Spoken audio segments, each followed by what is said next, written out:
आप लोग तो जानते होंगे कि 2 या 3 महीने पहले एक गाना आया था कि नाच रे पत्थर की नागिन जैसे। तो भैया वो तो नाचना ही पड़ेगा, क्योंकि वो पैसा ली हैं तो भैया डांस तो करना ही पड़ेगा। तो ये गाना भोजपुरी के सुपरस्टार अरविंद अकेला उर्फ कल्लू जी का है, नाच रे पत्थर की नागिन जैसन। 2 या 3 महीने पहले ही इस गाने को लॉन्च किए थे और अभी तक का रिकॉर्ड है 130 मिलियन व्यू इस गाने पर। जी हाँ दोस्तों, तो भोजपुरी के सुपरस्टार अरविंद अकेला उर्फ कल्लू जी आप सभी के लिए हर दिन एक से एक नए वीडियो लेकर आते ही रहते हैं। तो आज की इस वीडियो में आप सभी को बताने वाला हूं भैया कि एक नया धमाकेदार सॉन्ग लेकर आ रहे हैं भोजपुरी के सुपरस्टार अरविंद अकेला उर्फ कल्लू जी। जी हाँ, कुछ घंटे पहले ही इनके सोशल मीडिया पर एक पोस्टर को रिलीज किया गया है, जो आप अभी हमारे स्क्रीन पे देख रहे होंगे। जी हाँ दोस्तों, जिस गाने का टाइटल है कमरिया फाटेला। का फाटेला भैया? कमरिया फाटेला।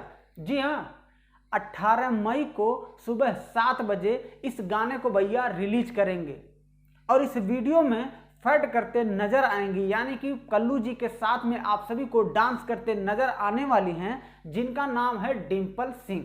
जी हाँ, डिम्पल सिंह आप सभी को नजर आएंगी कल्लू जी के साथ में। तो 18 मई को सुबह 7 बजे इस गाने को लॉन्च करेंगे वेब म्यूजिक यूट्यूब चैनल पर।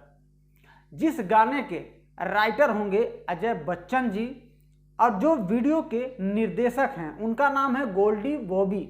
गोल्डी बॉबी जी इस वीडियो के निर्देशक होंगे। म्यूजिक डायरेक्टर हैं भैया प्रियांशु सिंह।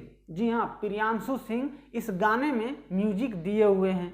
तो भोजपुरी के सुपरस्टार अरविंद अकेला उर्फ कल्लू जी का बहुत सारा ऐसा गाना आता है जो भैया की फाड़ के रख देता है। जी हाँ, जैसे कि नाच रे पतरकी पे एकदम हर शादी विवाह में आप लोग देखे होंगे, सुने होंगे कि नाच रे पतरकी नागिनी जैसा। जी हाँ भैया, तो अगर आप कल्लू जी के फैन हैं भैया तो वीडियो को लाइक जरूर कर दीजिएगा। और हाँ दोस्तों, चैनल पे अगर आप पहली बार आए हैं या नए हैं तो सब्सक्राइब कर लीजिएगा और साइड में जो घंटी दिख रहा है उसे दबा दीजिएगा, ताकि जब भी भोजपुरी से कोई नए गाने का अपडेट आएगा तो सबसे पहले आप सभी तक पहुंचाने की कोशिश ये आपका छोटा भाई सबसे पहले करेगा।